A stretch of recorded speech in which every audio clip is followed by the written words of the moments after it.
Hello, আসসালামু আলাইকুম। আবার যেন ফিরে আসলাম তোমাদের মাঝে সে আমার পুরনো কাজগুলো নিয়ে। ঘর সাজানোর কাজে এই ম্যাক্রামের পাতাগুলো কিভাবে তৈরি করা হয় সে ভিডিও নিয়ে যেন আসলাম। প্রথমে একটি কার্ডবোর্ড নিয়ে নিলাম, তার মাঝে আমি একটি লাভ বা পাতা এঁকে নিব। তারপর সম্পূর্ণ কার্ডবোর্ডটি আমি কেটে নিব সে পাতার শেপ অনুযায়ী।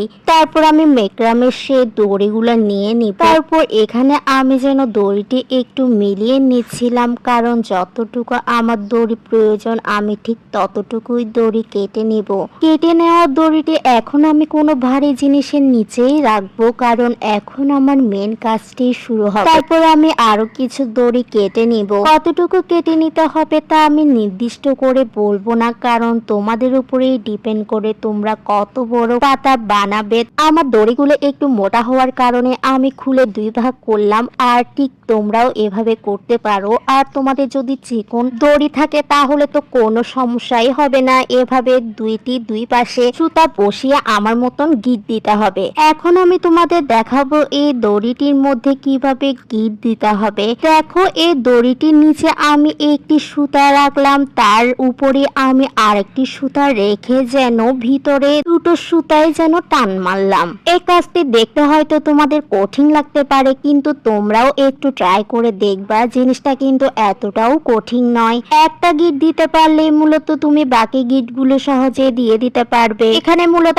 আমি 7টি গিট দিলাম, আর এই দেখো আমি কিন্তু চেপে চেপে যেন সবগুলো দিচ্ছিলাম, কারণ ফাঁকা জায়গা দেখা গেলে কিন্তু জিনিসটা বিশ্রী দেখায়। নিচে কিছুটা দড়ি আমি রেখে দিলাম আর সেগুলো খুলে দিলাম। এখন আমি চিরুনি দিয়ে যেন আশেপাশে দড়িগুলো আছড়িয়ে নিব। ভালো করে আছড়ানোর পর এখন যেন আমি আমার কেটে রাখা বোর্ডটি নিয়ে নিলাম। এখানে আমি কিছুটা গাম পানির সাথে মিলিয়ে কাপের মধ্যে রেখে দিয়েছি।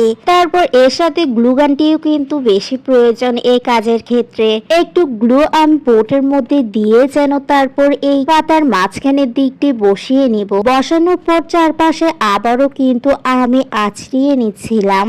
তারপর আমার গুলিয়ে রাখা সেই গামের পানিগুলো যেন আমি এটির উপর দিয়ে দিচ্ছিলাম। তারপর ছোট একটি ব্রাশ নিয়ে যেন আবার আছড়িয়ে দিচ্ছিলাম। মূলত এটি যত সুন্দর করে আছড়ানো যায় ততই যেন সুন্দর দেখায় পাতাটা। এখনই কিন্তু সম্পূর্ণ কাজটি শেষ হয়নি। এখানে দেখো আমি কিন্তু বাড়তি দড়িগুলো কেটে ফেলছি, যেহেতু বোর্ডটির মাপ অনুযায়ী আমি পাতাটা বানাচ্ছি, যার কারণে দড়িগুলো কেটে সুন্দর করে আবার আছড়িয়ে নিচ্ছিলাম। তারপর গুলিয়ে রাখা সে গামের পানিগুলো যেন আবারও ভালো করে দিচ্ছিলাম। দেওয়া শেষে এখন আমি জিনিসটি শুকাতে দিয়ে দিলাম। শুকানোর পর জিনিসটি দেখতে ঠিক এমনটাই দেখাবে। দেখুন একদম যেন শক্ত হয়ে গেল জিনিসটি। এখন আমার কাজই হচ্ছে এটির উপর রং করা।